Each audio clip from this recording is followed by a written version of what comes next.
നല്ല നാടൻ പൂവമ്പഴം കിട്ടിയിട്ടുണ്ട് കേട്ടോ. അപ്പോൾ ഇതിനെക്കുറിച്ച് ഒരു സ്പെഷ്യൽ സാധനം തന്നെ ഉണ്ടാക്കാം. ഞാൻ ആദ്യമായിട്ടാണ് കഴിക്കുന്നത്. അപ്പോൾ ഇതിനെക്കുറിച്ച് നമ്മളെ ഗ്രൂപ്പിൽ, വാട്സപ്പ് ഗ്രൂപ്പിൽ ഒരുപാട് ചർച്ചകളെല്ലാം ഉണ്ടാവും. ഒരാൾ ഇതിനെക്കുറിച്ച് പറഞ്ഞാൽ മതി, ബാക്കിയുള്ള കഴിച്ചവരൊക്കെ വന്ന് അതിനെ വർണ്ണിക്കുന്നതും കുറേ ഇതെല്ലാം പറയുന്നത് കേൾക്കുമ്പോൾ നമുക്കതൊന്ന് എങ്ങനെ കഴിക്കണം എന്നുള്ള ഒരു തോന്നലുണ്ടാവില്ലേ, ആ ഒരു ഫീലിംഗ് ഉണ്ടായതുകൊണ്ടാണ് ഞാനിതുണ്ടാക്കിയത്. അപ്പം പൂവമ്പഴം ഇതുപോലെ നന്നായി ഉടച്ചിട്ട് ഇതുപോലെ ആക്കി വെക്കണം. ഇനി ഇതാ കുറച്ച് ചെറിയ ഉള്ളിയാണ് എടുത്തത്. അത് ചെറുതായി കട്ട് ചെയ്തിട്ട് അതിലോട്ട് കുറച്ച് പഞ്ചസാരയും ഇട്ട് നന്നായിട്ട് കൈ കൊണ്ട് മിക്സാക്കി മാറ്റി വെക്കണം. ഇനി നമ്മൾ എടുത്തുന്ന അവിലാണ് കേട്ടോ, നാടൻ അവിൽ തന്നെ നല്ല രീതിയിൽ ക്രിസ്പി ആവുന്ന വരെ വറുത്തിട്ട് എടുത്തിട്ടുണ്ട്.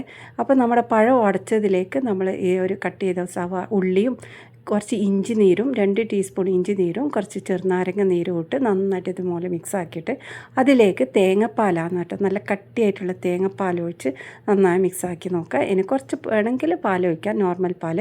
ഇനി ഇത് അവിലിലോട്ട് ഈ ഒരു പഴത്തിൻ്റെ മിക്സ് ഇട്ട് നന്നായി കുഴച്ച് കഴിച്ച് നോക്കുക.